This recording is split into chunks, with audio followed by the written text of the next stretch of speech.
So we've got Capone, which So this, I'll give you the quick synopsis here. This film is starring Tom Hardy.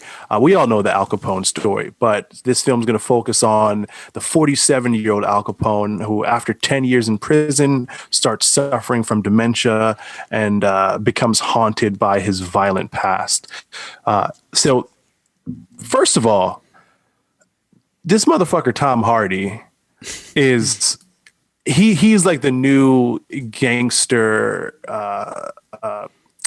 star, right? If you're doing a gangster movie, you get Tom Hardy to do it. What was that other movie that he was in, where he played the two brothers, like about the two Cray brothers? yeah, I couldn't tell you the name of the movie, but It was called Legend. Legend. Okay, yeah. So he played the Cray brothers in the film Legend, and he was also in the movie Lawless with Shia LaBeouf. Now, in this movie, they weren't necessarily gangsters; they were like bootleggers, but they did some gangster shit. Anyway, Tom Hardy, he's your guy if you're doing a gangster movie. Yeah, yeah, he's definitely your guy. Now, at least nowadays, I think it was after Bane. People thought, oh, okay, you can fuck some people up. Okay, yeah, let's just have him fucking smoke a cigar and And I mean, he has a stellar resume of films. he does. But again, so this movie Capone, which is set to release on May 12th, 2020, I highly, highly doubt that. Oh no, it definitely it is, and I'll explain that in a sec. So this is actually directed by Josh Trank, and also written by Trank, and everybody I think remembers Trank from, for one, he wrote Chronicle, which starred Michael B. Dane DeHaan, and then who's the other person? I forget the other person that was in Chronicle, but then also went on to do the Fantastic Four, which widely was lampooned Yeah. as just generally terrible. I actually, weirdly enough, I didn't think it was actually that bad. I've seen worse movies than Fantastic Four, but yeah, it was severely lampooned. So this is going to be an Amazon Prime release. I don't Right? know. Is that why you're I'm not sure if it's coming on Amazon Prime, but let me get to that in one sec. So this stars Tom Hardy, Linda Cardellini, Matt Dillon, and Kyle McLaughlin.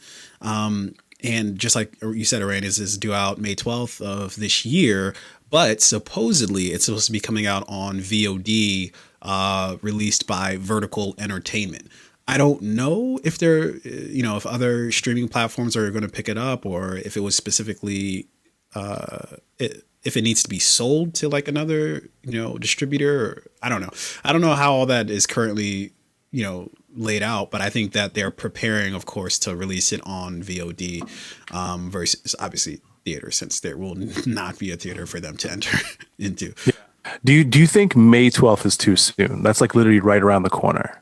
No, not depending on when, because they might have had the movie in the can for years now. Yeah.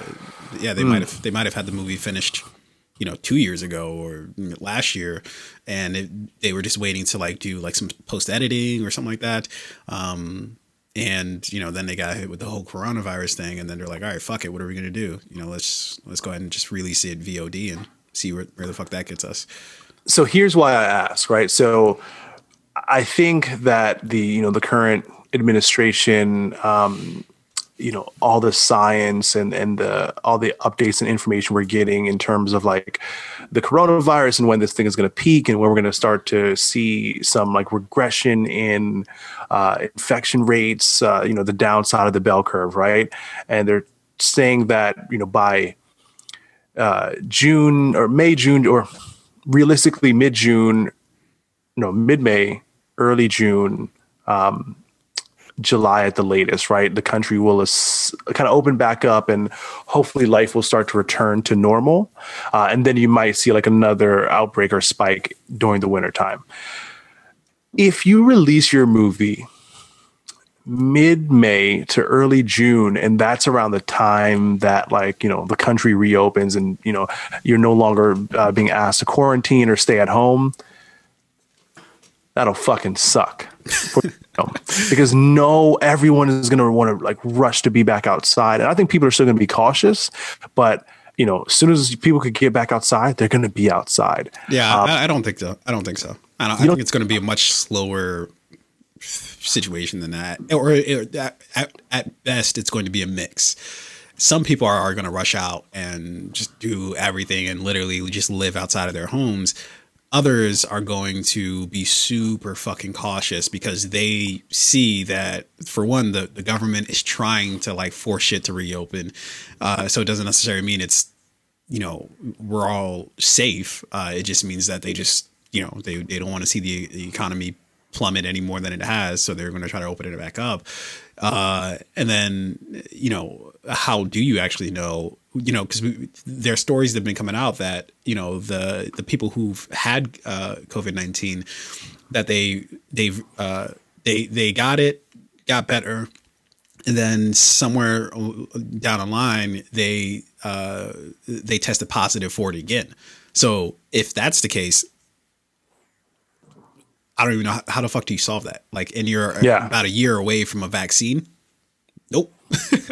Nope. But again, I think a lot of people are going to, like, as soon as, the stay-at-home orders are no longer in effect, I think they're going to rush to be outside. I think you're going to see like the spike in streaming content that we've been seeing on Netflix and Hulu. I think you're going to see that like teeter off a little bit. Interesting time to release it, but this movie looks good. So I think people are going to watch it anyway. Yeah, they might. I don't know. To me, it didn't look, it looked okay. It didn't look like anything earth shattering. And I thought it kind of, weirdly enough, I don't want to be a dick saying this, like, because I don't want to like disrespect the fact that you actually got a movie made, because that's a minor miracle in and of itself. But to me, there was an air of cheesiness to it. And I don't even know if that's even justified. I don't know what the fuck, like, I don't know. Just watching it felt like, oh, they've got Tom Hardy in this, but they didn't have like the supporting things around that in order to like make it like a viable, like, oh shit, I gotta go see this. It looks like, oh, it's just Tom Hardy doing Tom Hardy shit, which if you're into Tom Hardy, I guess it works for you. What I like about this is like the angle that it took, right? So this is not focusing on like Al Capone in his heyday as like, the big bad motherfucker who everyone fears and he's revered. This is focusing on like the downward side of, your heyday, right? 47 years, he's regressing into dementia and he's kind of like losing a little bit, right? Like, what does that look like when you go from being this feared drug crime lord to being someone who's, essentially like losing their mind? I think that's what's going to make this story so interesting. And then, when you know that, you're able to watch the trailer from that perspective. For me, that's what made this movie interesting. Yeah. Yeah. We'll see. Come May 12th. We'll see. Yeah. Let's press forward here.